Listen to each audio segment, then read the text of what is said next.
Heart, the best there is, best there was, and the best there ever will be. And you're listening to the Smacked Raw podcast.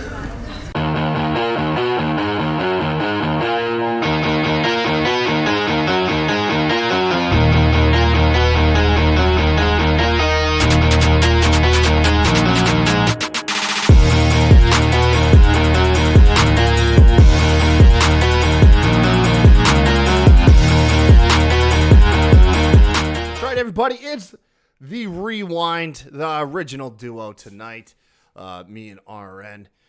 It's that weekly wrestling show where RN and I take a look in the last week of what's going on in and outside the wrestling ring. We are your hosts. My name's Kyle Tyson. And I am RN, the brains, the beauty, the sex appeal, the style, the grace, the class of the Smacked Raw podcast. Dude, I can see. Welcome to the show. You really got dressed up tonight, man. No, this is literally just a flannel that was on the back of my door. Yeah? It looks good with the yellow hat. Hey, we got the beanie. The beanie's going on tonight. We got the memo. We're linked up. Yeah, man. So I'm already regretting the beanie choice, by the way. That broken fan. I was for a second. You didn't hear me tell my cousin, plug that fucking fan in, bro. Yeah. This apartment, like I'm at the top of this apartment. There's like a restaurant next to me and shit. So, like it's weird. Like it fluctuates between being fucking freezing when we're in this motherfucker wrapped up with blankets and hoodies on to like literally sweating all in the same day. Like it doesn't. I never adjusted the heat or nothing. The heat stays on like 70, and it's still like it's ridiculous in this bitch. God damn. Yeah, it's hot. Perks of living downtown. I need to fix this damn fan in here. I do. You've been saying that for almost a year. I know, man. It might look, dude, and you said it before the show even started. My neck is already purple. I'm already breaking out. I just can't get Tommy Boy. Is he Tommy Boy or Black Sheep? Where he's like, not so much here, not so much there, but in this area, it's a little red. I do. You know, I hate to say it off the top of my head. I don't know which one it was either. I know the reference. Yeah. It's just slipping. Yeah, where he hits him with that fucking 2x4. Yeah. To people tuning in tonight, what we got lined up on the docket, pro wrestling wise, we're going to try to get to all of these categories, or at least to as many as we can before RN and I just get too bored. We got I posed the question, is Vince McMahon behind the scenes? And do we actually care? Is the Bloodline finished? Going by the closing angle from Monday Night Raw last night, which was fantastic. There's rumors that Goldberg and Nia Jax could end up in AEW. I want to explore that a bit with you, bud. I'm sure you do. AEW has successfully ran 2 house shows at this point. Would you actually attend one? Which Mania build was worse, Bianca versus Sasha Banks or Bianca versus Asuka? Who do we want to see win King and Queen of the Ring? And then the last couple things, I got Brock versus Omos in introspective. I think that match will be fine as long as you let it. And lastly, do we want to see another New Day run given the injuries to Kofi Kingston, Big E, and then, of course, you just take that and couple it with just how long they've been together. Is the interest still there for the New Day? But before we get to all of that, let's just knock all of our plugs out of the way. We shoot this show live every Tuesday evening, 9 p.m., twitch.tv/SmackedRaw. You can catch all the recorded episodes a day later on youtube.com/SmackedRaw podcast. Lastly, the audio version is found pretty much everywhere. I'm hoping to stick that way because I'm going to be taking us off of Podbean and going to Anchor. I hope that doesn't change anything for everybody. Yeah, and our socials are, you can find us on Twitter at The Kai Tai Show and at Mr. 8984. Although most recently, I've been easier to get up with just on Facebook under my shoot name, Kyle Tyson. Kind of haven't been touching Twitter lately, man. I've been in and out on Twitter, but I guess I can give the government for Facebook. I mean, RN Aku, the RN is literally my name, but not my name at the same fucking time. But yeah, RN Aku on Facebook if you guys want to hit me up on there. I'm on there a lot too. Yeah, we got a new group chat on the Facebook Messenger that's been pretty fun. And the cover art is from the unfortunate naked episode of Perch on the Top Rope, which is not aging well. When in Rome. When in Rome, just take your clothes off. Listen, I resigned myself to realize that you are the only black person with a bunch of weird ass white dudes, and that's just not just in the podcast. That's kind of my real life as well. Like I got a pretty eclectic group of friends, but there was at one point where I was the only nigga and not black person nigga, and sometimes you just gotta fucking you gotta roll with the weird white punches. Yeah, dude. And if Sometimes you gotta get naked with your bros. And if there's anything I'm good at is convincing people to just do shit for the sake of being funny. It has just been one of my calling cards forever. And I love how that episode started with me just wanting to do it as a joke because in the group chat, Lee said the dress code was naked. And I was like, haha, I'll show up with my shirt off and then just give everyone the bird because I'd be like, I knew you guys weren't going to fall in line. Little did I know the second my fucking naked ass popped up on stream, everybody else would start taking their clothes off. And I was like, okay, we're going to run with this. Oh, I didn't. I did not follow trends. It only took you like 40 minutes before we I got on board towards the end. I mean, and that picture's priceless.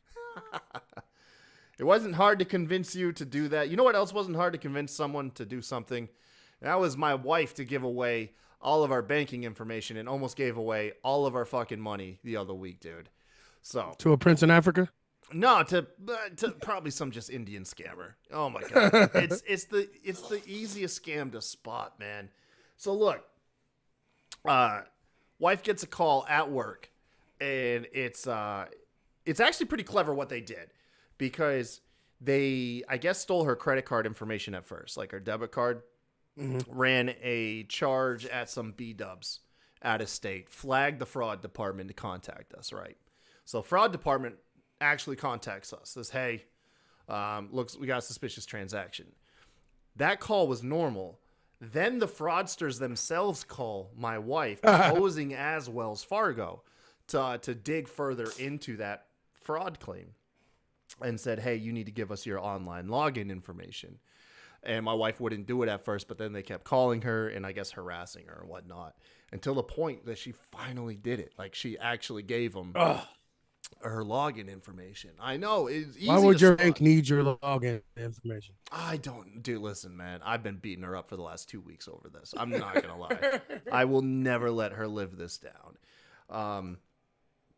But, so, luckily we caught it, because I got a notification that my account has overdrafted, and I was like, bitch, I'm not broke this week. And so I look into it, and all of my checking account, all of my savings has been transferred to her account. And so I called her up. I was like, did you just take all of our money? And she said, no, of course. And then I could hear it dawn on her what she had done. And I was like, Jess, do not tell me you did what I think you did.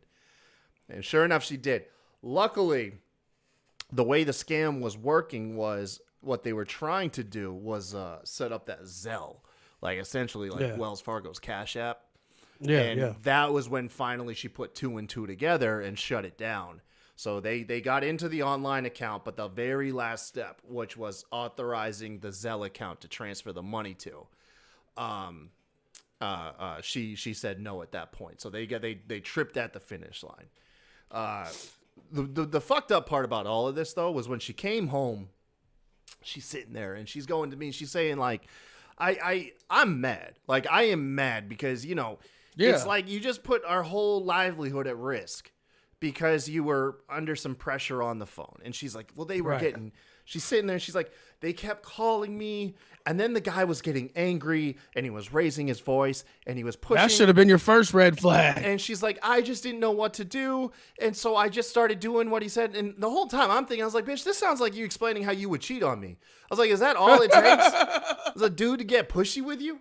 That's what I would have said. Like, I can't get you to do shit at home. And then all I got, so what do I do? Just call you on the phone and with a different voice and badger your ass? Yeah, man. It was rough, dude. I was angry as shit. Jay says, Wells Fargo email you about charges? No, they emailed me that I had overdrafted. That's how I got the notification. So that wasn't the only funny thing Jess has done in the last week. The other funny thing was just about a week ago, not even, was she interviewed Allison, Jay, you guys can state the obvious. Believe me, I already did. I already stated. It should be obvious. You guys can rip on Jess if y'all ever do that collab. She interviewed my ex-girlfriend, dude. This was weird. She interviewed the last girl I dated before settling with her. Yeah, man. And Did they talk about you? Well, no, because the thing is the chick didn't know who she was. Oh. Like, I dated this girl. I mean, you're talking like 14 years ago. You know what I mean? Oh, yeah, that's right. I keep forgetting you and Jess been together fucking like 2 decades there, man. Dude, we're rolling up on 13 years this year. And me and that chick dated a year prior. So, but what's cool is that chick, coincidentally, is partially to credit for me and Jess being together, because I was needing some cash and I needed a second job. And she, the ex-girlfriend, had worked at the Pizza Hut that Jessica works at. Yeah. And she offered to give me a ride there because I was broke and I had no car. And she was like, yeah, I'll give you a ride there. I'll give you a good word and get you an interview. And sure enough, she did. So she got my foot in the door at the Pizza Hut that I worked at with Jess and eventually started dating her from. So if I hadn't been sleeping with this like slutty Thai go-go dancer chick for a couple months, I might not be married and have like these wonderful little boys running around. Fucking 6 degrees of separation like a motherfucker. Dude, tell me about it, man. So, and now she's back trying to get a job at the Pizza Hut? Oh, yeah, dude. She's like a terrible human being. I'm not going to lie. She's like racist as fuck. I mean, she was like really attractive back then. So I just kind of put up with a lot of red flags. Oh, no. Hey, listen. Listen to me, son. Yes, I am the resident Black Lives Matter fucking racial advocate for this show. But when it comes to smoking hot pieces of ass, you'll get a pass for fucking a racist girl all the time. Sorry. Oh, man. I remember, too. Look, like, because I've had friends that were like, they're kind of closeted. Little bit comes out here and there. This chick doubled down. Yeah. I can't remember what, like, the exact context because it was so long ago. But I remember being in the car with her driving. And she makes a racist comment about a black mutual friend, a friend of mine that she didn't know. I want to say she dropped the N-bomb. But I remembered that her and I had another mutual black friend that I thought we were close with, right? And so I remember bringing that up to her. I was like, hey, but so-and-so is black. And I remember her looking at me dead in the eyes, was like, yeah, I know. And I was like, whoa. Like, not even shying away. Most people, when they get challenged, they'll back, oh, I'm not racist. You know what I mean? I'm talking about, what's the classic white phrase? Is you don't have to, being black doesn't make you the N-word. Oh, I love that one, dude. I love that one. This is kind of fucked up and people probably gonna give me shit for it, but a couple of our buddies are some white dudes like out in the country, like straight fucking like hillbilly fucking dipping, fishing, hunting. And they literally say, we don't fuck with all niggas, we just fuck with orange. It gives me a little twinge on the back of my neck, kind of makes my hair stand up. But literally, I could call these fucking idiots and they would literally come stomp somebody to fuck out for me. They give me the shirt off their back. They'd fucking, you know what I'm saying, give me money if I had to. They both have literally, their wives would take care of me when I was in a drunken stupor, but they happen to say nigga from time to time. So I mean, do you think it's the redneck equivalent of the N-word pass? You know what I mean? Yeah, absolutely. Like that's what it is. I swear to God, like they are racist. I'm like, I know they are racist. Like there's no doubt about it. Right. Like, they've never been racist towards me, which I don't know why or like how that happened, but I don't know, man. I'm shameful. Dude, as a white person, I will say, like, and I think maybe this gets shared in all races. I don't think this is just because I'm white, but like when people will, because you're the same race, they'll feel comfortable coming up and dropping their racist knowledge on you because they'll just naturally assume like, hey man, you're in this group, aren't you too? Yeah, that happens. Yeah, dude. And you're like, oh fuck, what do I do? I've had people drop racist shit on me like I'm white. Like, bro, like I'll punch you in the fucking mouth. What are you talking about? Well, you can't say that to me. You're really light skinned. You look like you got a white relative in there somewhere. Oh, I do. I told you I did the 23andMe. I'm 34% white. Yeah, okay. See, that's what it is, man. They're talking to that third of you. Talking to that third, yeah. They're talking to your palms and the bottom of your feet right now is what they're doing. Right. Oh, fuck. That's fucked up. No. Damn, bro. He said when racist people talk, they're talking to my white part, the bottom of my feet, and my hands. I was like, oh damn, they are pink like a white person's, bro. Oh fuck, dude. Definitely getting this show taken down. Oh yeah. Oh man. So the last funny story I've got for us just happened like a couple days ago. And this one is fucking bonkers, bro.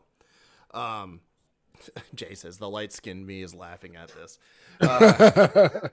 So I Monday morning. No, not Monday. I think it was either Thursday or Friday. I woke up to someone knocking at the door. Me and Jess are in bed. Gavin's already at school. DJ's running around the house. And I hear this banging on a door, and DJ always just runs to answer the door, and we tell him not to. He's only 4 years old. Right. And so I'm trying to throw some pants on, but before I can, he opens the door. And the door, my bedroom door is in view of the house door. So luckily for me, I can just pop my head out really quick in case of emergency. But as I'm putting my pants on, I hear this person saying, "You dogs killed my rabbit." I was like, "What?" And so I finished pulling my pants up.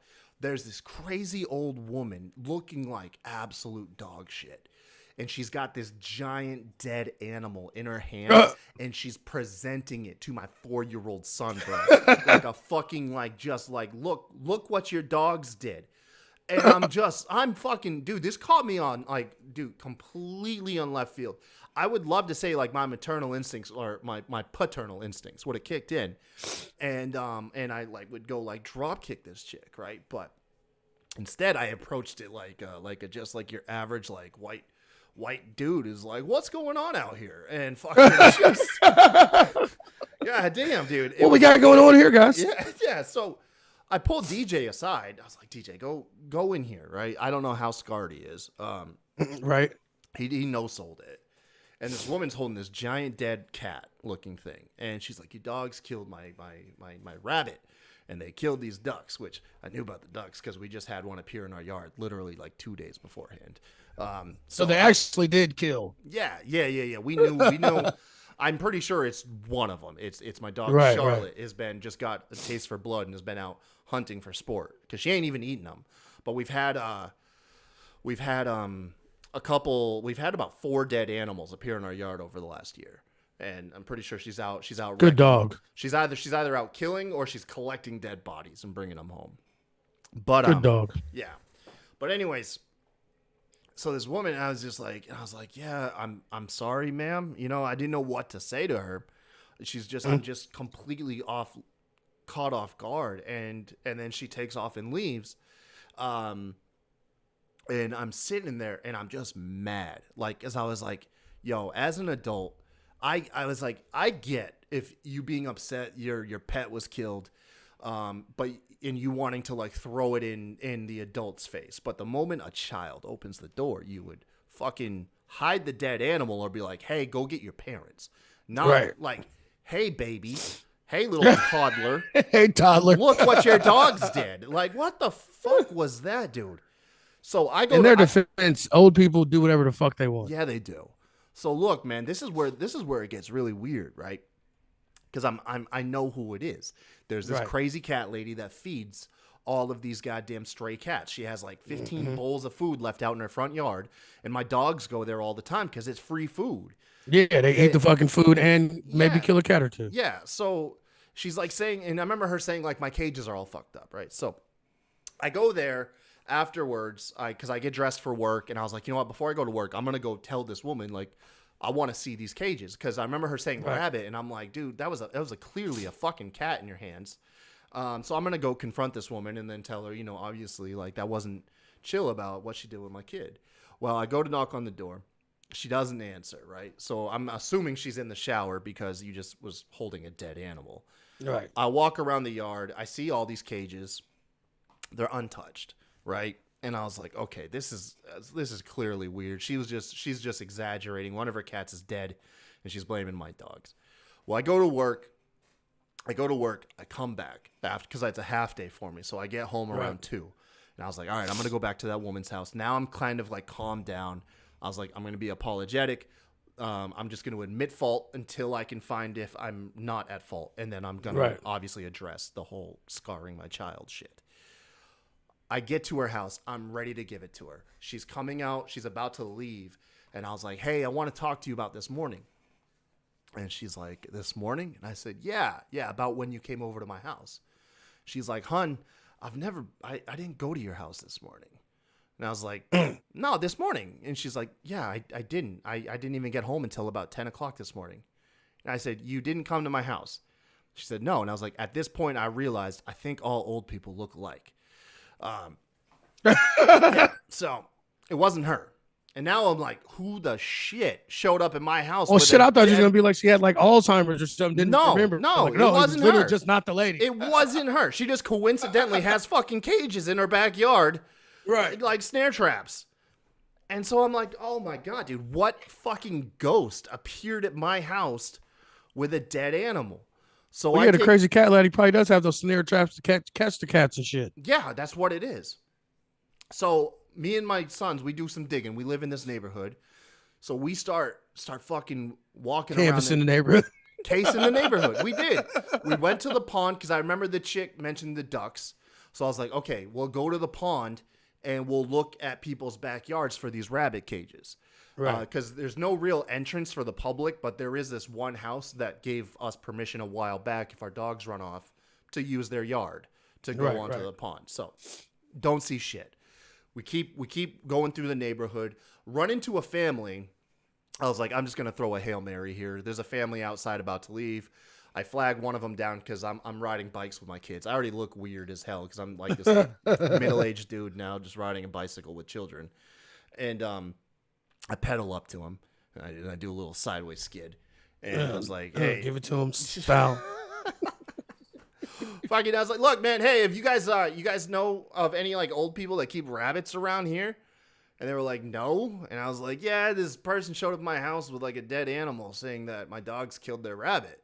They're like, no, we don't know anybody. But I saw on Facebook this morning a person talking about how their rabbit had been killed by some dogs. And I was like, no fucking way. And I was like, can you pull up this Facebook post? I was like, dude, this is the craziest goddamn like investigation I've ever been on. The fact that you're actually hitting leads though, that's the best part. Yeah, right? So they show me their Facebook, their phone's busted. I also had this weird moment where I was like, hey, let me see your phone really quick. And I kind of like took it because I work with people's cell phones all day and I forgot I'm not used to work. Just snatching it. Yeah. Right. I got the woman's name. Some other people, it was this like what's that called? The neighborhood watch. It was like a neighborhood watch group. And yeah, like this person was like, yeah, some dogs killed my cat. This other person was like, gave him my fucking address. It was like, yeah, just go here and start yelling at the people that live there. It's probably them. And I was like, fuck this person. And so I get the woman's name. Now I got a picture. I got a picture and a name. And now I'm going like door to door. Like, have you seen this fucking person, right? And I don't care how crazy I look. I was like, have you seen these old people? And, I just want to point out that this is the definition of white privilege. Yeah. Just storming through the neighborhood. Yeah. Hey. You seen this bitch door. Came to my house? I see like the woman's last name starts with a P. I see a door with like a big P on it. So I'm banging on their door. Like, you know this person? Oh. Yeah. I'm like doing, I realized I didn't dress up. I also look really sketchy. I got children in this like minivan shit. So, but it keeps getting better. Yeah, dude. And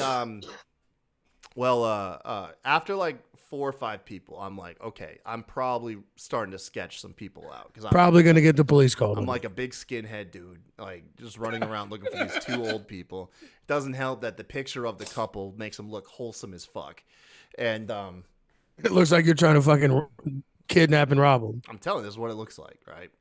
So I go home, I call off the investigation. You know, I DM the woman. I have her shit. So I DM her and I was like, hey, look, I just want to talk to you about this morning, you know, and I even try to bait it a little bit. It's like, I feel really bad. I said, I feel bad. I just want to make things right. Well, I'm at my house. It's now about 6 o'clock. there's another banging at my door, and there's this old dude at the front. And he's like, hey, you Kyle? And I said, yeah. And he's like, yeah, I'm the guy whose rabbits your dogs killed. And I was like, fuck, I was prepared to do this with a woman. It's layers to the story. I'm gonna keep going. Keep going. Yeah. Well, this is where the funny ends and like the feel good starts, right? Well, actually, there's one more funny bit because I was like, yeah, man. I said, hey, look, because in my mind, I'm like, dude, okay, don't admit guilt until proven, but Right, yeah, be never open-minded because you know your dogs are fucking killing animals. Right. So I was like, hey, man, I just kind of want to look at these cages. Do you mind if we take a look at them? And he's like, yeah, man, come on. Just go ahead and hop in my truck. And I was like, oh. Like, okay. Again, more white people shit. Like, yeah, stranger whose animals, my animals may have killed. Yeah, I'll jump in the truck with Yeah, you. why not, man? Yeah. So Jesus fucking Christ, Kyle. God, you are white. Continue, white man. Yeah, random stranger he who's takes me to his house, which I don't know why I pulled up in a truck because he lives 3 doors down. He lives literally 3 doors down from me. This dude's been my neighbor for the last, he's been my neighbor for like 4 years. I've met him. Oh, so okay, so at least you knew who he was. Yeah, right. I've met the guy. I just didn't. I don't fuck with nobody, so I'm not good with faces. Like I told you, all old people look alike to me. You know what I mean? Right. Oh my god, what the fuck is wrong with you? Oh man, I'm telling you, man. So I go over there and I was like, all right, dude. So as he shows me, and this is where it gets really. This is where it's fucked up, right? Because earlier, where I told you this yard lets me access the pond. Mm-hmm. Their yard is separated from his yard with a shed that has an open front to it. And I literally walked by and peeked in his shed where the cages are, but they're hidden behind a curtain. I walked literally 4 feet next to these rabbit cages. I walked right over this shit. And so it's like, fuck, I was already here, man. But he shows me the cages. He shows me he killed a rabbit. This dude, for one, okay, so this is where the only part where I was like, I don't feel too bad because he's breeding rabbits for Easter. And I was like, that's notoriously the pet that gets disowned like immediately after people adopt them.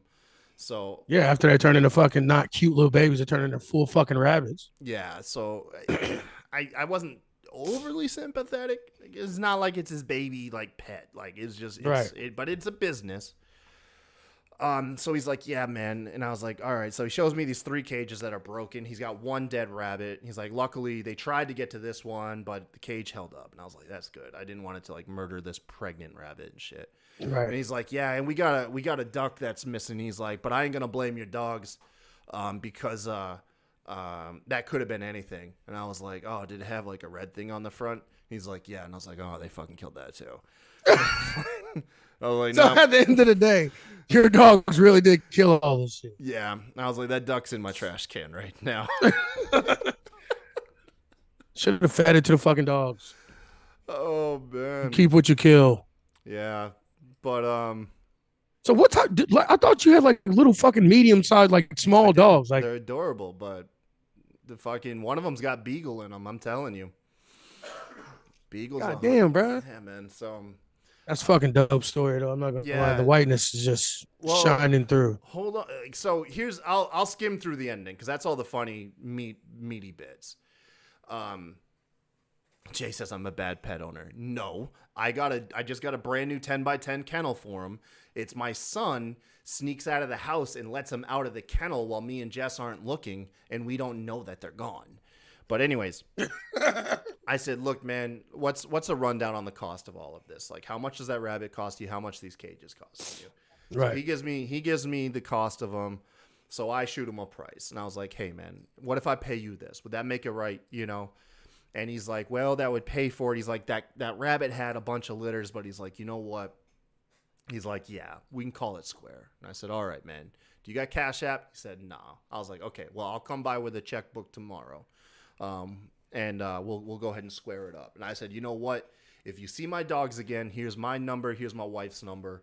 Just give us a quick ring, you know, and we'll be over here in a heartbeat to protect. And he said, the old person equivalent of bet. So We shook hands. I walked back home. I didn't want to ride. And I get a text message from him later on saying, hey, you know what? I feel bad. He's like, you know what? Unexpected expenses can fuck up your bills. He's essentially said, take your time, pay us when you can. I said, cool, still a top priority. He then went and yelled at his wife. I'm positive because I also told him about what she did. I was like, look, emotions run high, but at the end of the day, she like plopped this dead animal on my 4-year-old's lap. Yeah, shook down my son. So he said, you know what? I talked to my wife. We both agree. Let's just say dogs being dogs, and we'll call it square. He's like, your kids can play with our grandkids, and we'll have like a barbecue and laugh about this one day, and fucking just let me off the hook. And that was it. That was it. All right. That was the investigation. So hopefully your dogs don't kill it again. Yeah. I've now gotten away with Grand Theft Auto scot-free, and I've also gotten away with whatever the equivalent of killing someone's breeding animals is. So, pet murder. Yikes. Yeah. So that's it, RN. Those are my side stories of the last couple weeks. We can talk about wrestling or anything you want to talk about. No, I just love white people. Dude. I love white stories. I love white privilege. I just love white people, man. You guys are amazing. I ain't gonna lie, man. I was a little nervous when he said get in my truck. But you still got it. I did too. I did. White people. I told my kids when I left, I was like, hey, I'll be right back. Do not open this door for anybody. Yeah, just do not open for anyone. I'm still tripping off your fucking bald skinhead ass banging on doors and shit looking for a nice elderly couple. Yep. That was me. I'm surprised you didn't get the cops called on. No proof. Oh, Allison's saying, I still call BS. No proof your dogs did what the dude and his wife traumatizing your kid. Well, I know it was them. My dogs go to his yard all the time. And you're right, Allison. There's no excuse for what she did. I'm legitimately upset about that. Oh, no, that lady was wrong. But you're wrong, too, for not being able to control your animals. Yeah. Wrong on both ends. Luckily, it hit DJ so fast and quick, he didn't even realize what he was looking at. And the rabbit, it was a rabbit. I thought it was a cat. It was a giant rabbit. And luckily, it just looked like a wet towel. Like, it wasn't mangled with like bloody bits. It just looked like a wet towel that was like rolled around in some dirt. Well, you know the thing about rabbits, why dogs get off on getting them? Like, because when you attack a rabbit, like, I don't know, have you ever heard the sounds a rabbit makes? No. It is the weirdest, creepiest shit you'll ever hear in your fucking life. And it literally like turns fucking dogs on. No shit. Like, literally. That's weird. It's too much. And a rabbit's neck, fucking this long. You only see them when they're all like this scrunched up, sitting down looking cute. But when they die and they go limp, this fucking long, bro. Yeah, swear to God, man, my dog. Long animal. I thought it was a cat. Oh yeah, I thought it was a cat, dude. My dog annihilated a whole fucking like clutch of I don't know what you call rabbits and their babies, mom, babies, everything. Yeah. And I did not know that rabbits' necks were that fucking long. That's crazy, man. I got to tell you, I'm like really hot wearing this fucking hat, man. Take it off. I will. It's got maybe 10 more minutes. Let's talk some wrestling. We're literally a half hour in the show. It's a good one. Why are you saying that like that? We always spend the first half an hour talking about bullshit. I know. It still trips me out that you're surprised every time. You're like, oh shit, we haven't talked about wrestling. We never fucking talk about wrestling until 30 to 45 minutes in. It loosens us up, man. Doesn't matter. It loosens us up.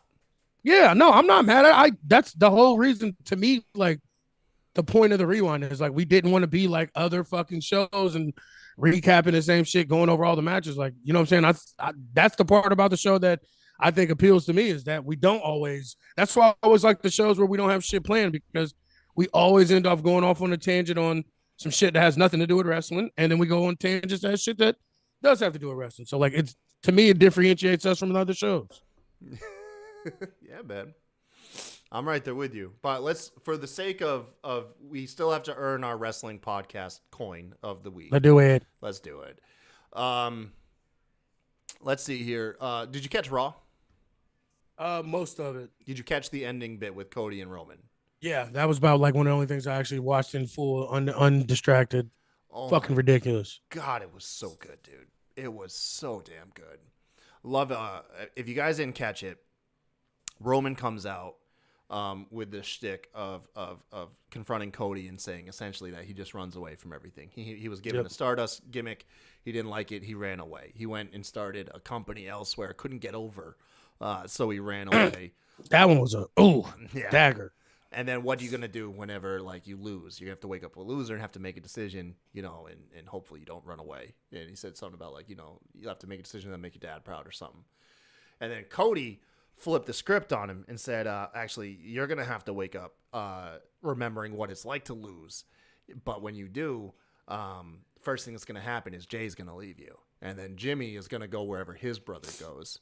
And then he says, Solo, he confronts Solo and says, I've been next to a world champion. I've been a second generation superstar next to a world champion, knowing I wasn't ready. And he said Solo will leave and go with his brothers, and then Paul Heyman essentially will go back to being like Brock Lesnar's advocate. Yeah, and Roman will be familyless, and he'll be a chief without a tribe, and a Roman with no reigns. Reigns. Yes, that was the one that got me like, oh, I just would like this.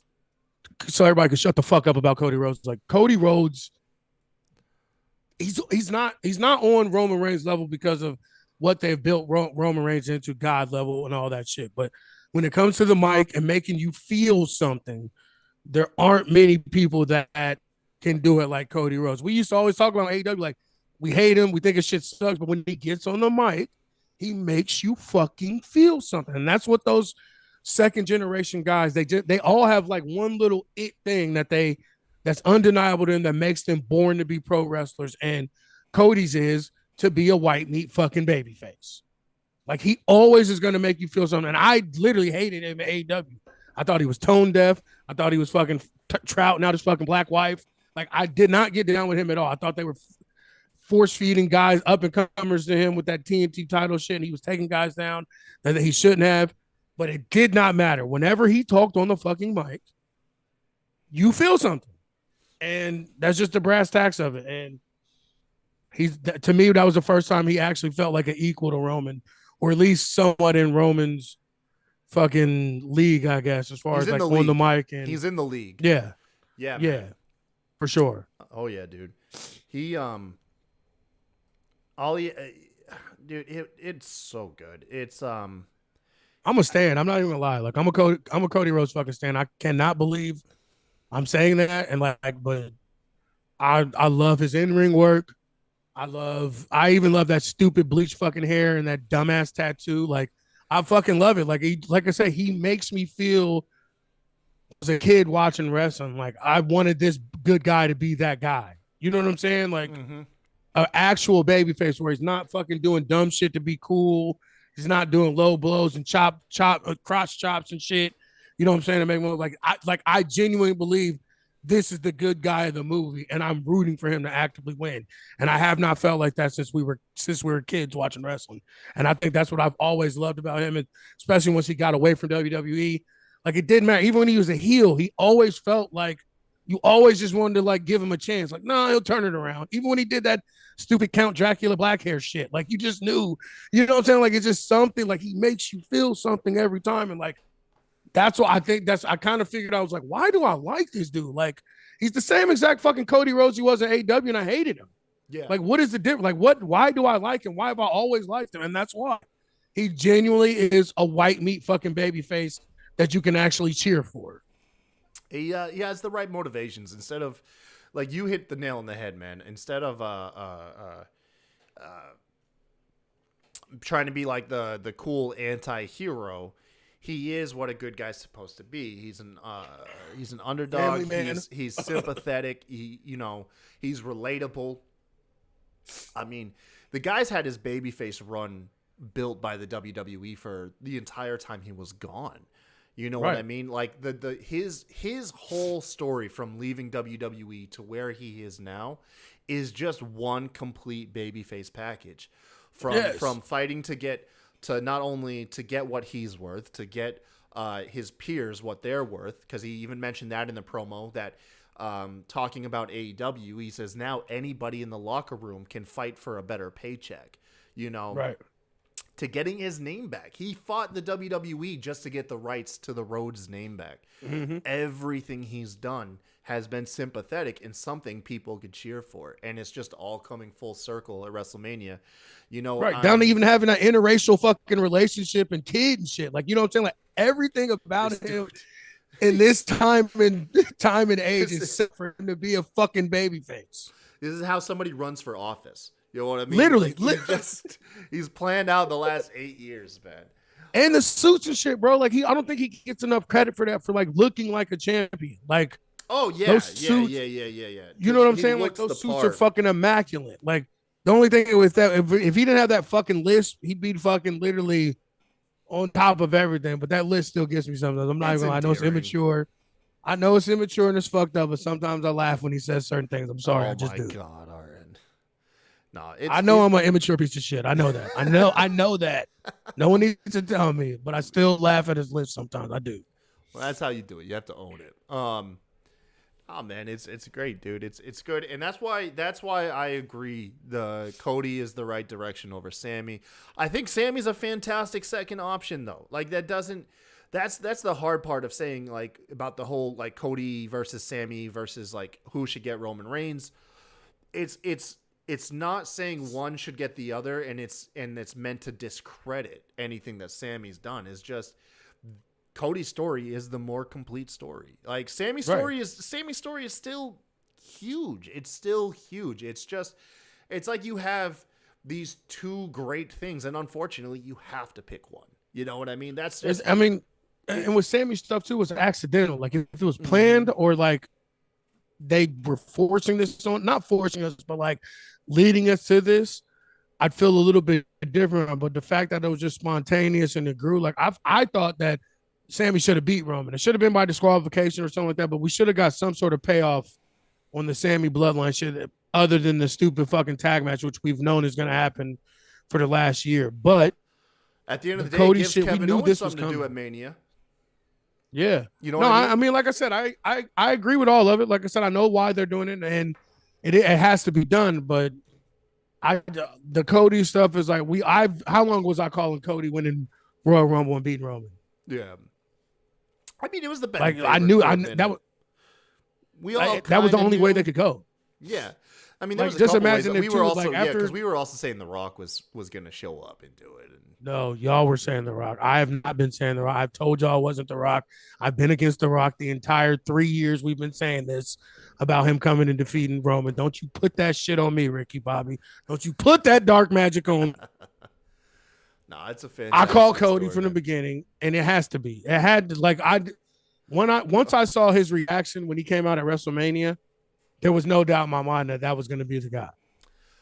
You know what else we called was Dominic having to threaten his mother to get this match with Rey Mysterio, because that was confirmed on Raw too. Literally confirmed. We literally did call that. Yeah, so Dominic's gonna have to do something egregious to his own mother to get Rey to agree to this match by this point. And sure enough, we got that Monday. Dominic said that the whole Mysterio family, which is weird that he refers to his family like that. No, it's not. That's actually perfect. Yeah, I mean, I get it, but it says they're going to be there on Friday, and so he's going to have to ask his mother's permission for Rey to fight. But he's going to do something. Like, dude, I just want, does he slap his own mother? Like, that's the thing. No, I don't think they'll go that far. No? I think it'll be like an accidental, like, he reaches back to hit Rey and hits his mom, or he tries his mom, he's like Rey fucking ducks. Or he's like fucking Rey up and he doesn't realize his mom, that it grabs him and he like turns around and pushes her or something. Like, it'll be something accidental or something like that. Like, I don't think he's going to do anything. You don't think he'll intentionally slap his mom, but you think there'll be physical contact? No, I think they'll never do anything like and make it look intentional, because they just don't do that with women anymore like that. So, yeah. And No, especially you're if somebody's right. fucking mom and if somebody's mother, you know what I'm saying? So, like, I think they'll go with the, like, you know how they do like the accidental punch where he reaches back to punch somebody and accidentally hits the girl and shit. Well, that's what It'll happened be with something like Jericho and Shawn Michaels, right? Didn't Jericho blast Shawn's wife? Yeah, busted her nose and shit, fucked her up. Yeah. So they'll probably run that angle. They're doing a lot of Shawn's angles lately on TV, so yeah, they'll probably do that. Yeah, it's the exact behind the scenes zaniness that we expect from WWE. Who could be to blame for that other than maybe Vincent Kennedy McMahon? RN, the rumors have been swirling for a while now. Look no further than the Brock Lesnar versus Omos match. Do you think Vince is backstage calling some shots at this point? I think he's got a hand in some of it, but I don't think it is. I think all of this is Triple H. And I think that, to me, the Omos and Brock shit, like, it's not. I know that the way that Triple H thinks and the way that he looks at performers, like, I think that he sees something Omos as well. Because Triple H is super old school. He's always wanted to have, like, a prototype person in each type of fucking field for wrestling, like a prototype funny guy, prototype giant fucking, like, attraction guy. You know what I'm saying? Like, he's always been like that and had those old school mentalities. So, like, I like the Omos thing. Like, it is what it is. I don't think that's a Vince thing at all. I think Vince probably okayed it and probably was like, fuck yeah, let's do it.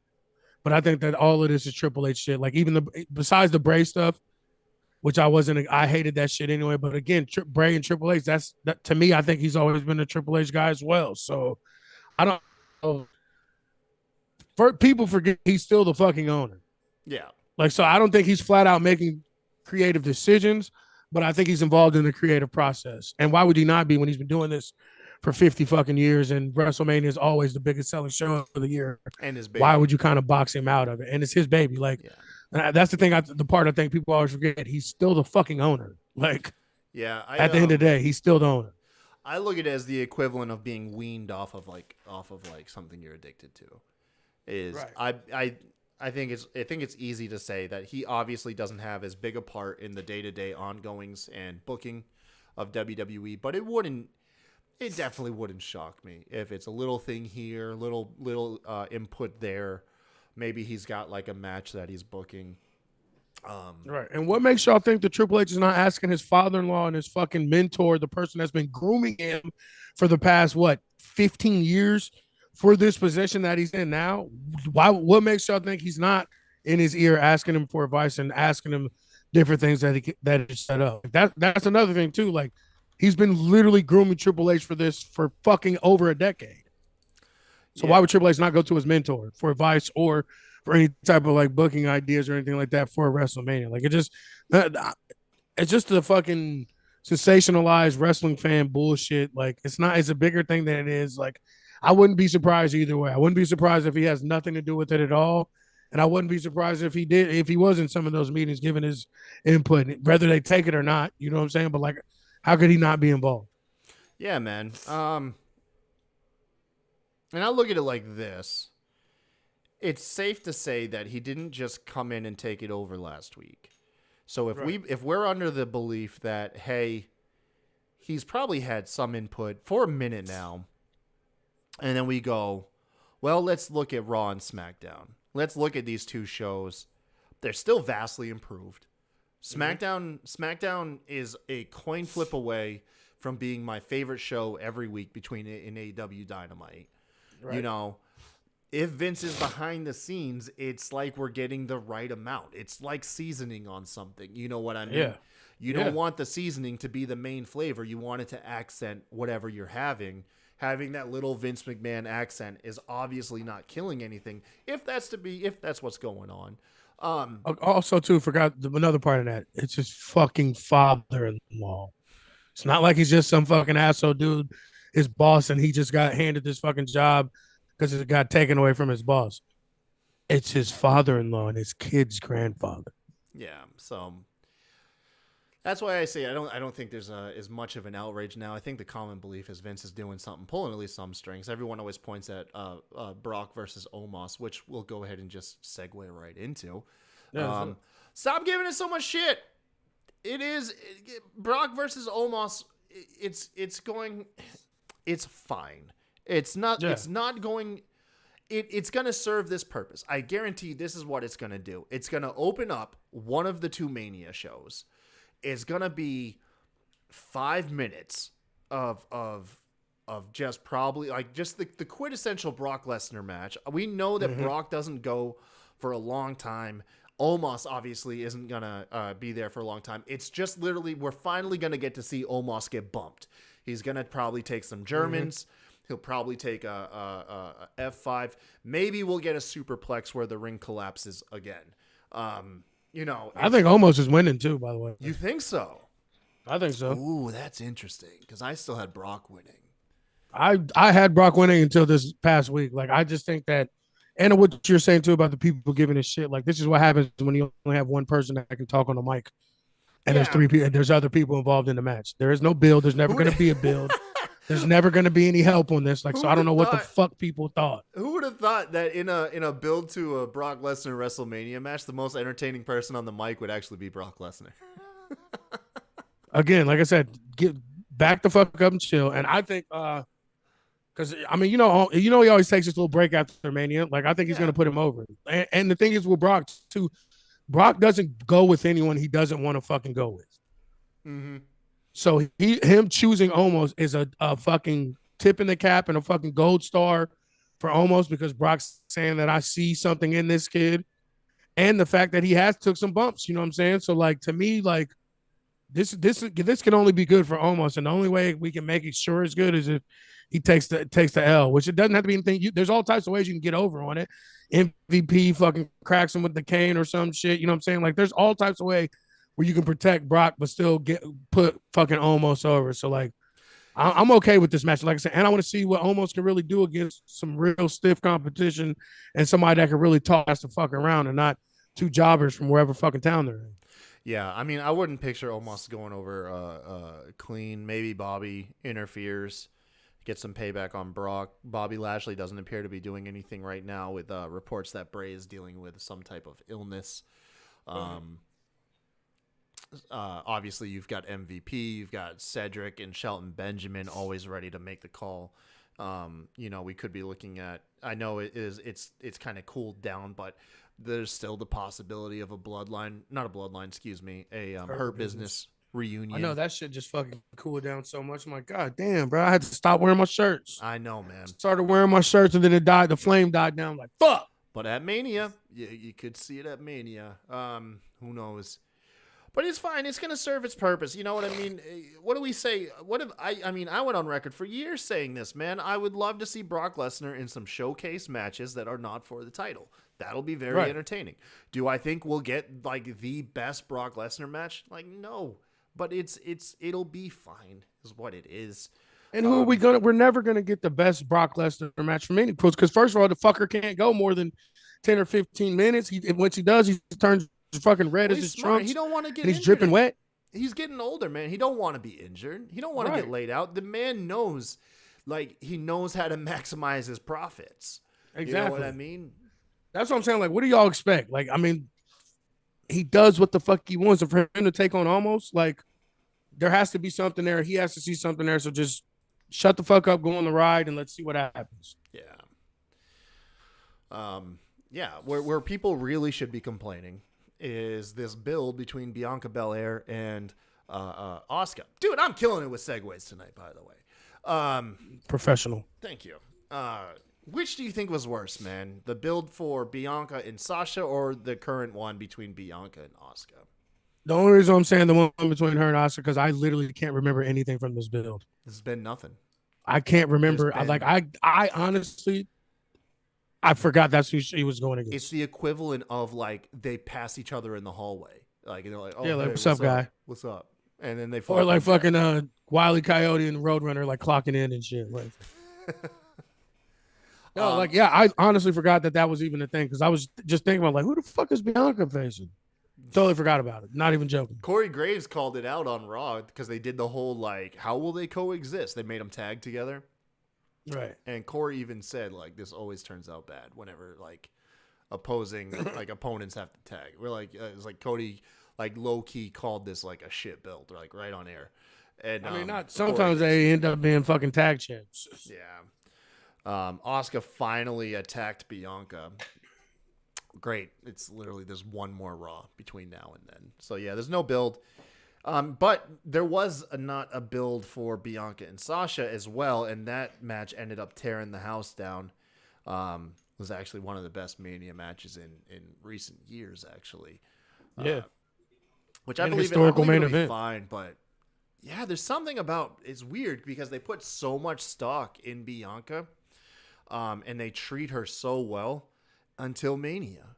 And then once WrestleMania comes around and they're just like, "Oh yeah, we got nothing for you." It is like, dude, you give this woman all the material all year long.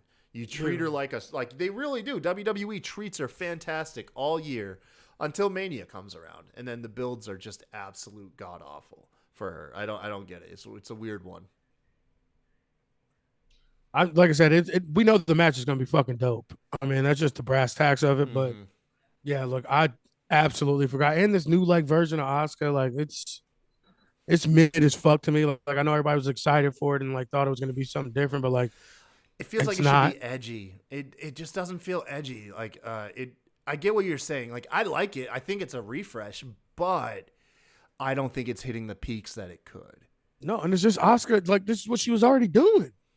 That's kind of the thing is her character does just it doesn't feel as like you were expecting some like almost like cross between like some like I don't know like a cross between something like Unhinged and Demonic, you know, and instead we do get Asuka with just a little less dancing. It seems to be what it is. Yeah, that's and a little less makeup, I guess, or is it more makeup? I can't even fucking remember. More. Like, it's more. Because beforehand, it was like just the stripe across the face. Now it's like full face. Oh, yeah. She looks like she's a member of ICP. I can't remember anything about it. That's how fucking mid it is. No. I mean, it's about as good as Juggalo Asuka could be. So. Right. She might have been better off just being fucking Juggalo Asuka. Can you imagine her coming out ICP, bro? That'd be fire. Okay. Yeah, I would. That's fucking great. I'd fucking flip for that shit. Actually, I ain't gonna lie. I would too, bro. ICP, dude, they gotta be in their 60s by now. How old is ICP? They gotta be in their 50s for sure. They have to. 50s. Oh, easy. I'm wondering if either of them hit 60 yet. It wouldn't surprise me, but I don't know. I don't think they're that much older than us. No, let's see. Dude, they've been going since 89. Actually, 85. Well, then they probably, Jesus. Oh, well, then no, yeah, they probably are 60. They might. I didn't realize they were going that long. I thought they were like early to mid 90s. I didn't know they were going fucking early 80s. Goddamn. Shaggy 2 Dope is 48. He ain't even 50 yet. Damn. That's what I'm saying. I didn't think they were that much older than us. And what about Violent J? Violent J. He's got to be old. Violent J's always looked old. He's 50. Oh, okay. Damn, so he's So he's a bit older. I saw Violent J was doing cameos during the pandemic. They were fucking heartwarming as shit. About as heartwarming as like an ICP. You know, that's the thing is like as much preaching as those guys did about like killing and being degenerates and hacking people up with hatchets. They've oddly always promoted like peace and unity. Right. Like it's so weird. I just can't get like I the Marshall Mathers shit when it's like the Violent J. Can they fucking like I can't. That's the only thing I can think about. Eminem made everybody scared to be I mean, it already wasn't like that cool to be an ICP fan, but Eminem definitely made that like that. Oh, that King Kniff shit. Yeah, that generation. Violent J. Oh, fuck no, dude. Yeah, man. That's all I can think about when I think ICP. Dude, I remember I was in a halfway house. I mean, it's crazy because I was 11 in a halfway house, which is just a story in itself. But I was in a halfway house, and which for those of you who don't know, a halfway house is like a home that you're put on by like your probation officer. It's like a group home that you live in, and if you fuck up there, you go to jail. So it was like my last step to juvenile hall. I was kicked out of my halfway house. To jail. That's why it's called a halfway house. Yeah, exactly. You're halfway to jail. It's like house arrest, but in someone else's house. Yep. Is what it is. But I remember the one of the housemates was like the first like openly gay dude I met that was like a teenager, and he had Eminem playing, and that shit came on, and he turned it off, and he was like, "That's too gay." I was like, "Oh yeah, that was." I was all sorts of confused at 11, dude. I was like, "Okay, I don't get this," but Yeah, it was it was pretty rough. Is Kana gonna show up at Mania? I don't know, man. But anyways, got stuck on ICP. I liked the what was it? The Great Malenko when I was 16. For the age of 16, that was a fun album. But that's a story in itself. I think anybody can find at least one ICP song that they were like, all right, that's pretty cool. Yeah. Cool enough. Anyways. Fuck, where was I at? You know what? Let's just my segues were going good all night. We can just do a hard transition. Goldberg and Nia Jax RN. So Goldberg's Nia Jax. Go. Goldberg's contract's been up since the new year. Yep. All right, so he hasn't been contracted to the WWE. And then Nia Jax recently, ever since her release from the WWE, she has denied wanting to go to AEW. But recently, she did open up on a podcast saying that she's open to it because she's friends with Paige, or Saraya, excuse me. Mm-hmm. And then also she just had a chance to meet. Oh fuck! Help me out. Who's the TK? Nia Jax? Huh? Tony Khan? No. The big chick that's gets to go after like every fucking world title. Oh, what the fuck is it? Why is it fleeting me now? Like Awesome Khan? No, the trans chick. Nyla Rose. Thank you. Oh, Nyla. Okay. I was like, what Yeah, she said she recently met Nyla Rose and became like a big fan. And was like, yo, it'd be cool to mix it up. So now she says that she would be open to it. Between the two, if I had to pick one, I'd probably go with Nia. You know, like she'd probably fuck Goldberg, bro. Yeah, fuck Goldberg. I'd like to see her mix it up in the Outsiders with Paige. She fit right. She would get the real booze, like the real heat in that group, where everyone right now booze. Saraya and Tony and Ruby Soho, like Nia would draw fucking heat right away. I've hated Goldberg so fucking much. Like I loved him during his heyday, but like the fact that they keep bringing this old fuck back, he couldn't lift anybody up to do a jackhammer. He sucks on the fucking mic. Like I don't understand this Goldberg obsession, bro. Like. It's just so fucking dumb. Please don't. If AEW signs him, I'm officially done. You noticed that once Hunter got control, we didn't really see Goldberg anymore. Yeah, because we never fucking should have. Yeah, because he is what a world champion challenger looked like while Vince was around. You know, Goldberg was Kevin Owens for the title. Yeah, Kevin Owens, the Fiend. His last match, I think, was against Roman Reigns in a losing effort. I hate him so fucking much. Vince is such a piece of shit just for that alone. Like I could put up with all the raping and the racism and the fucking child abuse, spousal abuse. I could put up with all that. But the fact that he kept fucking bringing Goldberg back, that's where I draw the line. It's my argument to about Brock Lesnar. I would have been cool with Goldberg had you found something more interesting than, hey, Goldberg's here, let's go ahead and just take your world title off. Because he took it off two of the guys that were the hottest in the moment. Like, he literally put an end to not only just 2 championship reigns, but the hottest reigns going, that of Kevin Owens' title reign, and then, of course, The Fiend. Like, that was the big thing was... And then you couple that, the trifecta, the triforce of just shitty fucking Goldberg moments was him almost killing Undertaker. Yeah. And that terrible match in Saudi Arabia where he dumps him on his head. That did it. That did it for most people with Goldberg. Like, it's like they could not find anything fucking interesting for the man. The fact that it took him to kill the biggest star company and the person that represents WWE more than anything, and you were going to use the WCW representative to almost fucking kill him, you fucking idiots. Like that, I can't move on. It just pisses me. Like I said, I could put up with the fucking sexual misconduct, the fucking borderline rape. That's where Vince crossed the line.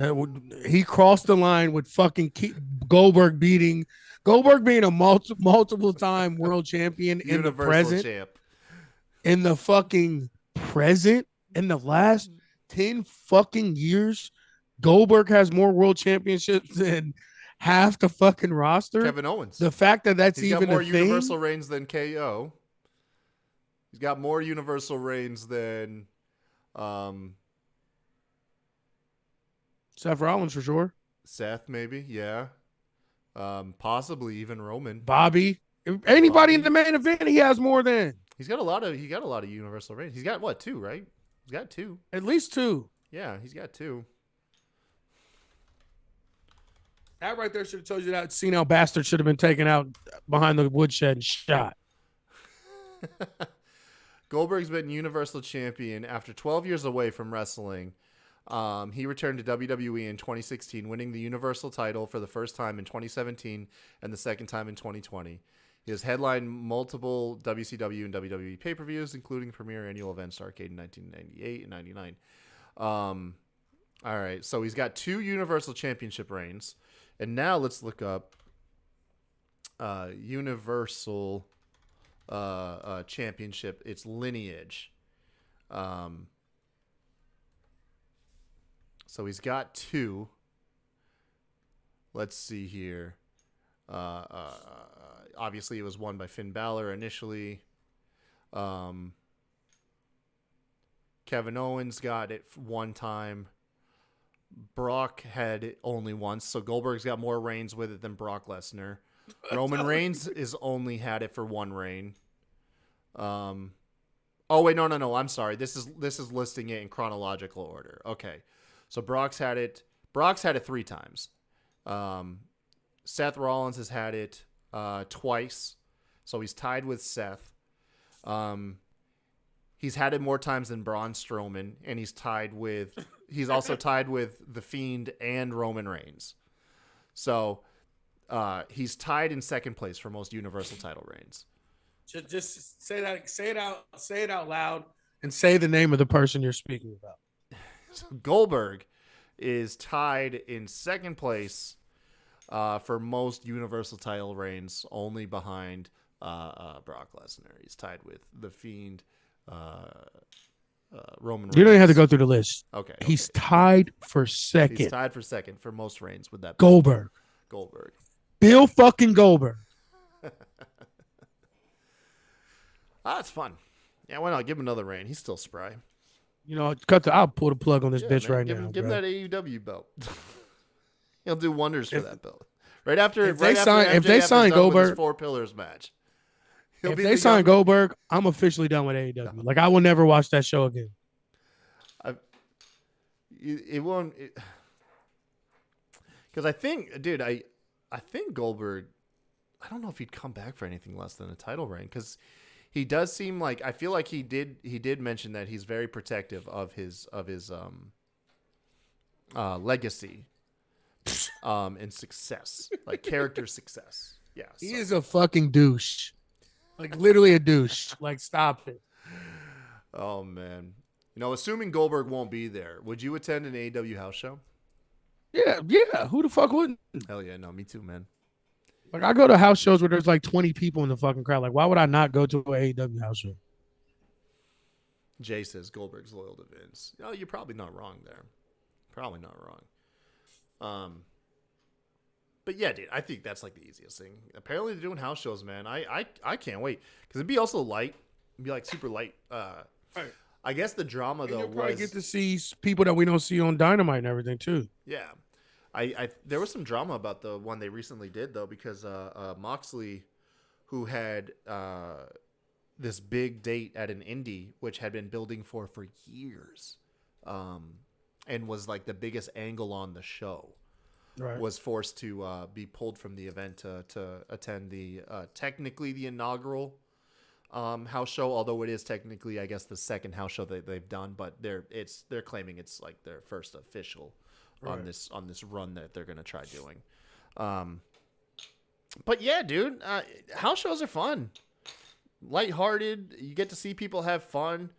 Not even that too. Like you get to see people trying out new things. Like I got actual footage and pictures of the New Day before they debuted when they were still doing the like Nation of Islam type shit with fucking Xavier Woods was like dressed up like Farrakhan and shit with the Malcolm X glasses and shit. Like I'll send you some pictures of like I was literally there before they debuted the choir act or any of that. Like they were in the black red, they were in the red, yellow, and green and shit, like African colors and shit, and everything. Like like and that was never on TV. Speaking of the New Day, would you be interested in seeing another run with them? Only if it's all three of them. Yeah, because rumor has it Big E's going to make some sort of an appearance at Mania. Yep. Kofi, unfortunately, just went out with ankle surgery. So Xavier Woods is literally the only healthy New Day member right now currently. Which, he had a match on, I think it was Raw, maybe SmackDown recently. No, Raw. Yeah, Raw. And I remembered, you know, Xavier Woods is the last person to hold technically a victory over Roman Reigns, right? That's the controversial one where he put his King of the Ring crown on the line, and Roman got himself DQ'd. But because they didn't want to say Roman lost a match, they just claimed it was a no contest. But Roman was DQ'd from the match. So Xavier Woods, because right now the trivia fact is Baron Corbin is the last person to hold a pin victory over Roman, which is just crazy to think about. But Xavier Woods technically should be the last person to hold a win over Roman, and this current version of Roman at that too. I just don't. It's not the New Day if they're not all three together. Yeah. It was weird seeing. It never felt quite whole whenever it was just Xavier and Kofi, and then they got them together. And broke him up again. Second time. Well, then on top of it, too, like, even with Big E still doing the New Day shtick, like, you know what I'm saying? Like, they never changed anything. No. I think they did finally change his theme song to that Wale version. That's right. Yeah, they did. But, and wasn't he coming out doing the chalk hands again? Yeah, but he was still fucking dressed like a member of New Day. He didn't change anything else. They just changed his theme music. They're New Day for life, man. They're never going to drop that. But they're not New Day unless they're together. Yeah, they got to do something where Xavier like rolls Kofi out in a wheelchair, and then somehow like they reveal Big E like is like under the ring or something silly. Something like I just thought they got to be back together. Yeah, I want to see him at Mania though. I'm ready to see like it'd be a feel good moment. Like they don't have to do anything like match wise. Maybe they get cheap heat like to some heel who comes out and attacks Xavier Woods. And threatens Big E and Kofi before like somebody else who respects the New Day comes out for the save. But I'd love to see them do something. That'd be fun. I just want them back together. Like, and that was the thing that pissed me off. Like, they could have still done the tag team shit and Big E still been the world champ. Like, people they do it in groups all the fucking time. That's what factions are for. Yeah. Oddly enough, they never really felt stale to me. No, they never have. Granted, they weren't doing anything new or groundbreaking after a while, but they just felt like a pivotal. It felt like a big part of every show. Well, also too because they were so entrenched in pulp. There we go. Pop culture. Yeah, got me now. They were so entrenched in pop culture, like they were always relevant. Like from the Dragon Ball Z shit at Mania to Woods' game show, like they always seem like to their gear, paying homage to stuff like on Black History Month and different things that come up. Like they were always at the forefront of kind of having their finger on the pulse of pop culture. So like they were always relevant. They always felt relevant. You know what I'm saying? Like that's what it was. Because like you said, they've been the exact same fucking product the entire time. They haven't changed. It's just that they've changed with the times, if that makes sense. Yeah. They knew how to keep up. Yep.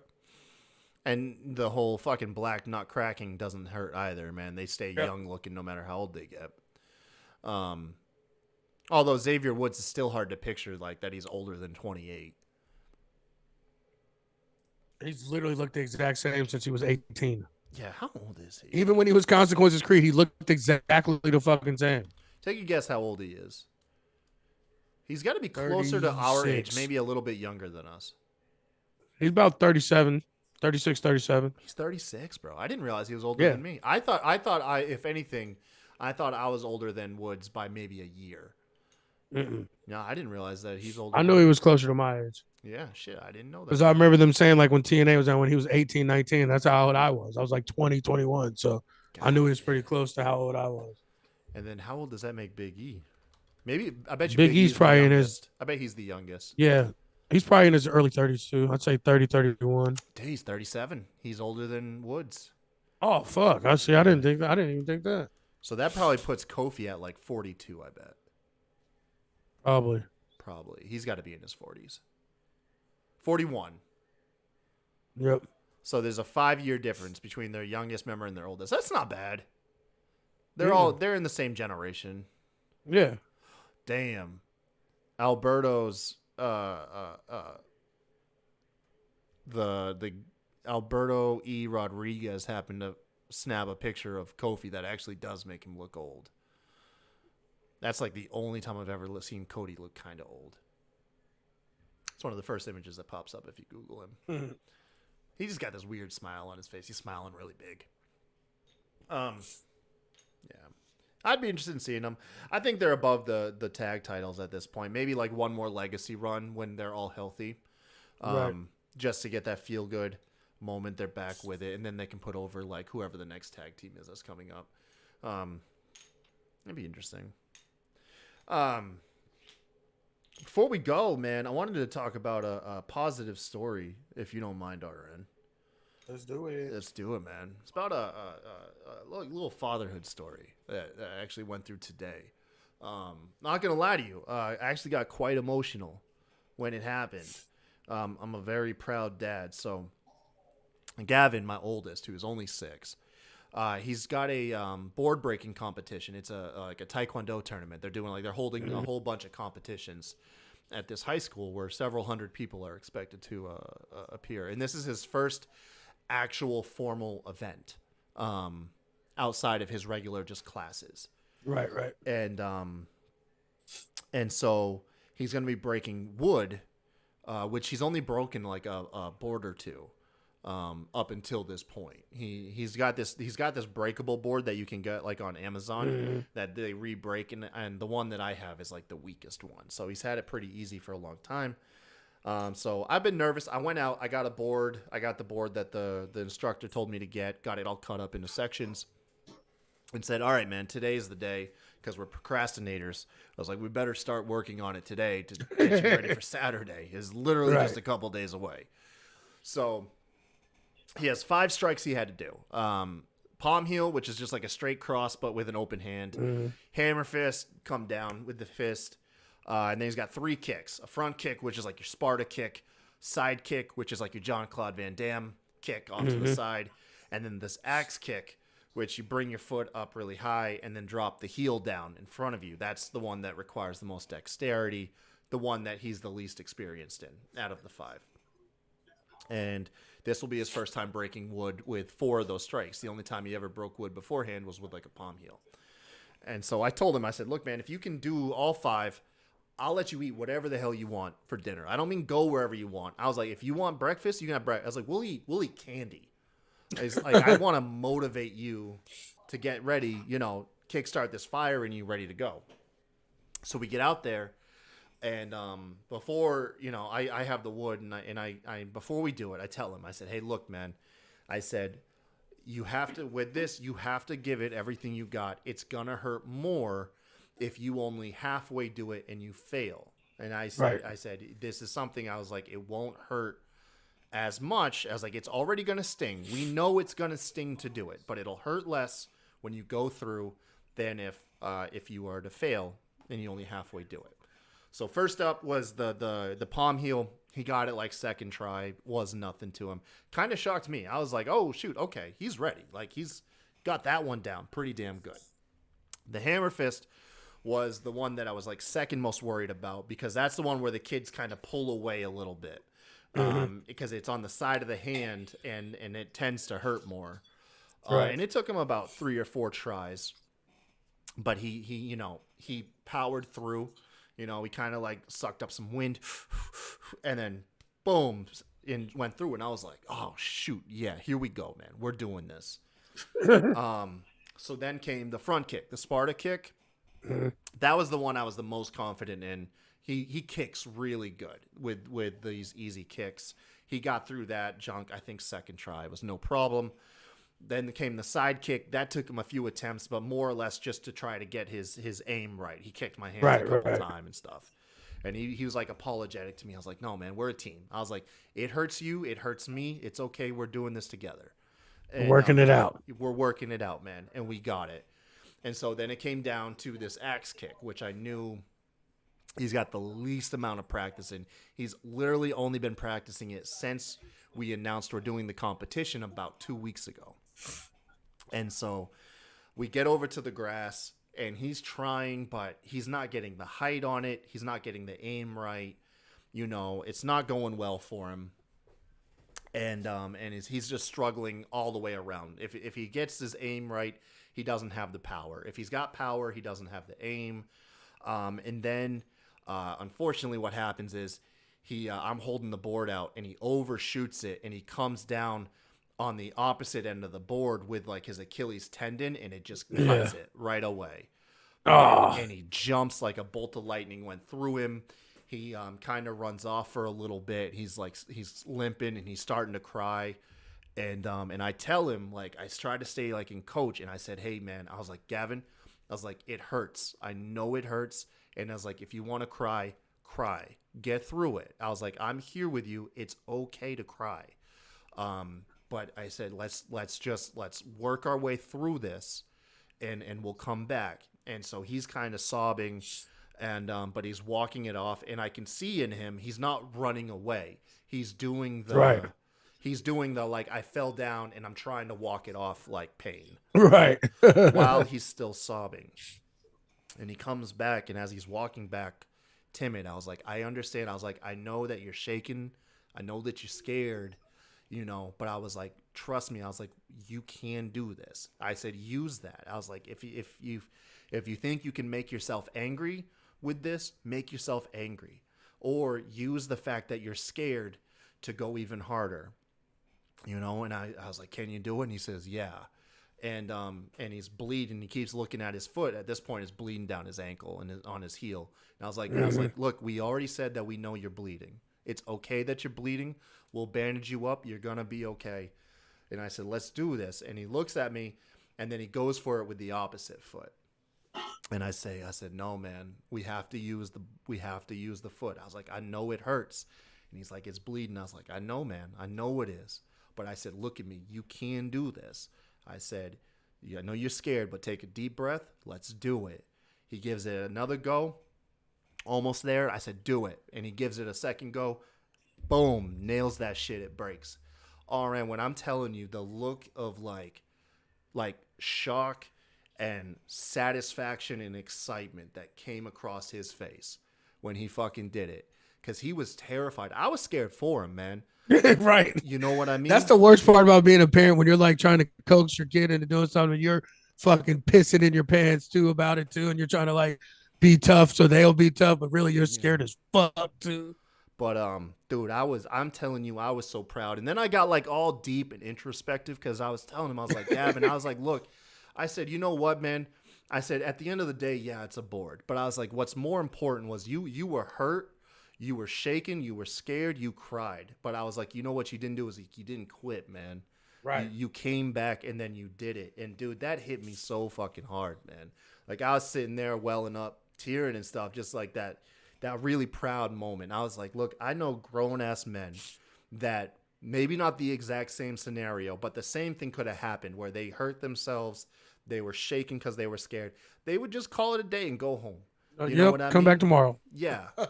And your ass, like, you gave yourself just enough time to get your thoughts together, and you nailed it. Like, didn't go like lay down and feel bad for yourself, man. I was a real proud fucking father, man. Today, I'm still nervous as shit because doing it when it's just him and I is a lot different than him doing it in front of like 200-300 people.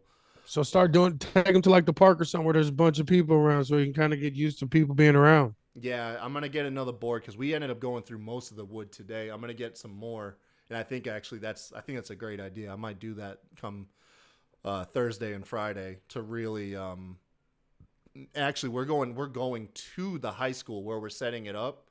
We might actually do a dry run right in the high school, just so he can get. Or I was gonna say wherever you get the boards from, do it in that fucking parking lot with people coming in and out and shit, bro. Yeah, man. But I like I said, as a dad, that was because at the end of the day, like, we're all just winging it. We want to do a good job, and sometimes we're thinking one thing and then like we don't realize something else is happening. Right. And dude, but like that was a moment where I was like, fuck yeah, you did something, like you grew today and so did I. Like it was just like I think we both did a fucking great job today, man, and felt good, man. I was really proud of the kid. That shit is like, and that's the thing about being a dad too, because like we don't get to have those like emotional moments all the time with our kids. So like when you do, you gotta fucking bottle that shit up, put it in a package, and save it because they come so fucking few and far between. Mm-hmm.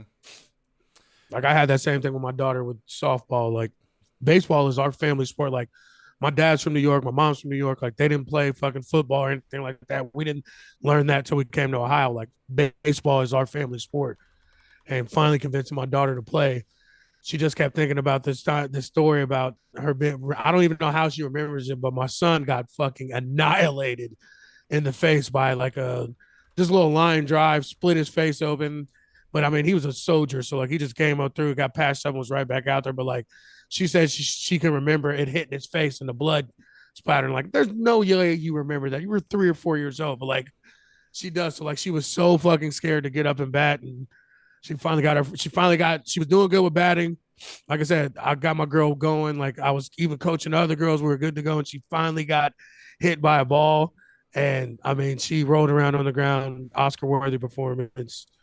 Shook it off, got up. She was like, "That wasn't that bad." I'm like, "Motherfucker, you were just rolling around on the ground for." And we were good to go after that. We were good the rest of the season. Dude, that's awesome, man. I'm fucking. It's those moments though. Right. Those are the killer like dad moments. Is just seeing that moment where you're like, because oftentimes our kids grow without us ever noticing, Yeah. And you see that moment, you're like, no, there was growth right there. Like I saw it. I just saw you grow. Bro, I got a fucking kid that's about to be a senior. Trust me. I'm like, I was just wiping this dude's ass not too long ago, bro. And now he's about to fucking graduate. Man. Yeah, it's amazing, dude. Like I said, I couldn't have been. It's just it's a fucking fantastic feeling, dude. Yeah. And I was in there, and my younger boy, DJ, he's the more openly quick, affectionate son. They're both affectionate. Right. DJ's like super affectionate though. He's walk up to you like, "I love you," just out of nowhere. Right. Feels fantastic. You know what I mean? I am really not looking forward to the day that ends. But Gavin, we were in the bathroom because I told him, I was like, "All right, let's go spray your foot off and we'll bandage it up now." And I was in there and I kind of told him what I told you. It was like, this is like why this was like more important than just breaking the board, like what he had just done. And I was like, dude, I could never be more proud of you. Like, I love you, man. And normally he soaks the message in and doesn't reverb it. So but he was like, I love you too, Dad. And he doesn't say it that much. Like, I was like, fuck, dude. I'm not crying, you're crying. I'm telling you, man. It was such a fucking great moment. I ended up like writing a big long piece to Jess, like trying to like lay it out to her and shit. And yeah, it was a good moment. It's just so fucking crazy how these tiny little fucking creatures can like hold such a sway over us. I'm telling you.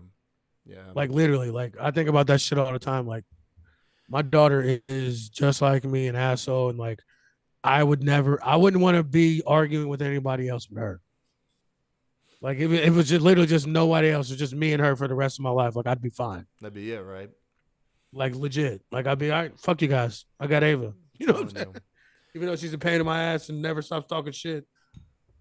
So I always try to tell my wife, because my wife is such a workhorse. I'm a very empathetic person. So is she.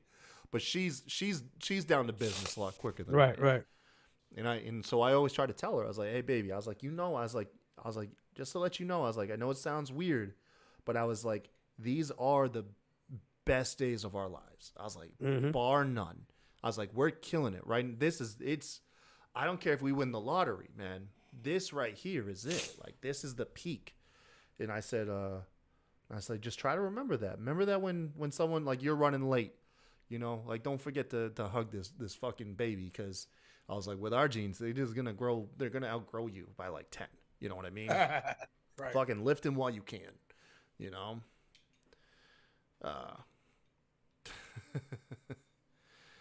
What the fuck? So standing streamer, putting you over crew is in our chat right now. Wally the Green Hammer, JJ's been in here. Tommy streamer, and he said streamer says, "Can you say 'Hey baby' again, please?" Did I miss something? It was pretty sensual. It's pretty sensual. Okay. Jay says, I have no kids, but my youngest nephew's a twin. He's just the brown version of me when I was a kid. Yeah. Fucking kids are something else, man. Something else. Didn't you, we don't have to dive into it, but didn't you have a moment with your son recently? Yeah, we, like everybody knows, we always talk about our mental health battles and everything I've gone through and like dealing with my grief. I lost, if anybody doesn't know, I lost my mother and my sister summer 2020 within a month of each other. And like the whole sobriety thing is kind of stemmed through that. And I don't want to say I neglected, but like I was focused on trying to get myself right, my head right, and dealing with my grief. Like I didn't think about like how it affected my kids. Like my daughter was a little bit young, so like she'll have questions about my mom and stuff, whatever, and she'll bring stuff up. But like she didn't have like a super attachment like my son did. And he messaged me while he was at school today. Like some song came on, and him and my sister were extremely close. Like, and they were actually pretty close in age. She was only maybe like probably pretty much about the same amount older than him as he is than his sister. So like they had a really good relationship, and I never realized that like I lost a sister, but he lost an aunt and somebody that was like really close to him, almost more like an older sister than an aunt. He was telling me some stuff, and I was like, well, here's the thing, bro. Cry. He's like, what do you mean? Like, I think him, I was like, so just cry. Like, it's all right. It's okay to feel what you feel about people that we lost and even people that we haven't lost. Like, it's okay to feel. Like, if that song makes you feel the type of way, embrace it. Don't bottle it up because you're just going to end up fucked up like your dad was and in a bad situation. So enjoy that feeling. Enjoy what that song meant to you. Enjoyed what she meant to you. Like, and if you got to cry, what's wrong with that, man? It's well, I heard it put recently. It's a like unspent it's almost like it's unspent emotion that you didn't get to spend it while they were here, so that's why you feel it when they're gone. It's right. It's still there. It hasn't been spent yet. And go ahead and spend it, man. Do what you do.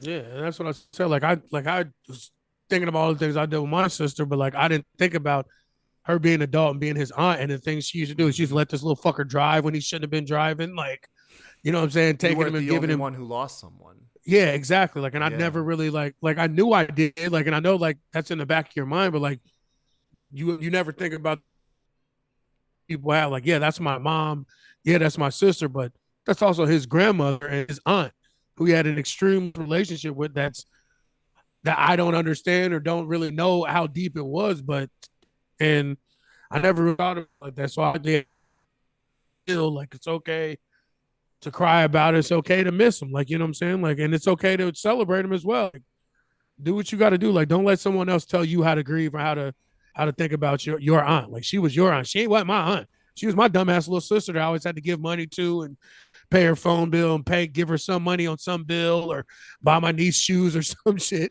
But to you, she took you to the movie. She came and she let you drive her car when she shouldn't have. She bought you all the shit that we wouldn't give you as a parent. She would sneak and get for you. So like your relationship with her is not my relationship with her, and that's fine and that's good. Like, so embrace that and like remember it and enjoy it and don't feel bad that she's gone. You know what I'm saying? Lean into it. It's crazy. And yeah, you said that you sat there and you didn't, because you went, me and we talk about, because we're selfish bastards, we talk about ourselves so much. Right. You know what I mean? And we just like, dude, it wasn't just you, man. Yeah, your son too. Yeah. It's fucking crazy, dude. That's a crazy fuck, dude. That you just had to take that moment of realization, and I'm really happy with the advice that you gave him, because that's something that I think I would say too. Is it's bottling shit up. Like we say it every show when it comes to addiction and mental health. Like don't take away from yourself, and don't hide it from yourself and other people. You know, reach out, talk to somebody. I'm happy that your son had the resolve to call you about it. You know what I mean? And that was the thing about that too. Like my sobriety and me getting my shit together, me being open and honest and available has made my kids more comfortable to come to me with these types of things. You know what I'm saying? So that's why, like, I'm embracing this shit. I'm loving this shit. Like I'm like, the things that I've got back since I've become sober is like shit. Some of the shit I didn't even realize how bad it was and how much I really was losing. So like, dude, that makes me I'm happy fully entrenched in it, bro. Like it's fucking dope. That shit makes me so happy for you. That like your shit, your choices are paying off with your family, man. Yeah, man, I appreciate you, bro. I love you, bro. Yeah, I love you too. Like those are the moments right there. Like that, why we do this is we can get that shit back with them, and we can have that with them, because that's everything. That's why you do this fight, you know? Yeah. Literally. Like, I mean, there's nothing else to say. That's literally the exact reason why I'm doing what I'm doing, because I don't think if I had got sober and I was still going down the path that I was, like, I don't think I would have been able to have that conversation with him. I don't think I would have been able to give him a good answer. And I don't think that he ever would have maybe even came to me with that. You know what I'm saying? If he didn't know that I'm in a better place and that I am working on myself, and he felt comfortable enough to finally say that to me, because like it's been 3 years and he's never said that anything like that to me the entire 3 years. That's so fucking dope, dude.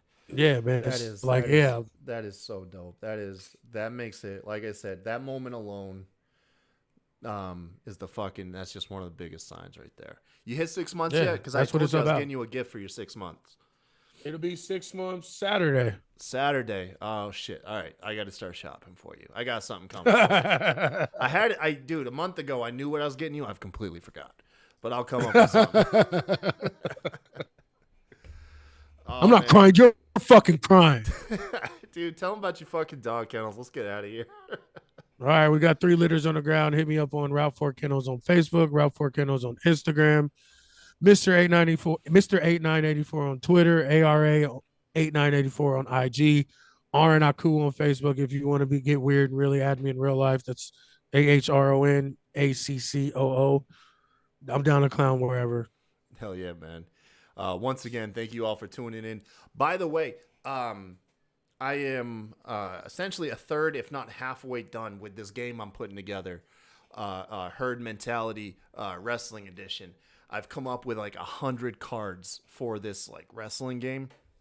So I officially will start booking guests starting tomorrow. You already saw I put out in one of the group chats if you haven't seen it already. But yeah, there's going to be this fun game coming up real soon. I'll announce it on both Facebook and Twitter at the Kai Tai Show, and of course on the Twitter page at SmackDrawPod whenever we're going to have it. Essentially what's going to happen is we're going to get a collection of wrestling podcasters and fans alike. You don't even have to be a podcaster to enjoy this game. We're all going to hang out for an hour and play this wrestling game that I came up with. Should be a lot of fun. So stay tuned for that. It should be hopefully going within the next week or so. We should have the episode going. It'll be a lot of fun. But until then and until next time, y'all have a good one. See y'all next week. It's Brett the Hitman Hart, the best there is, best there was, and the best there ever will be. And you're listening to the Smacked Raw podcast.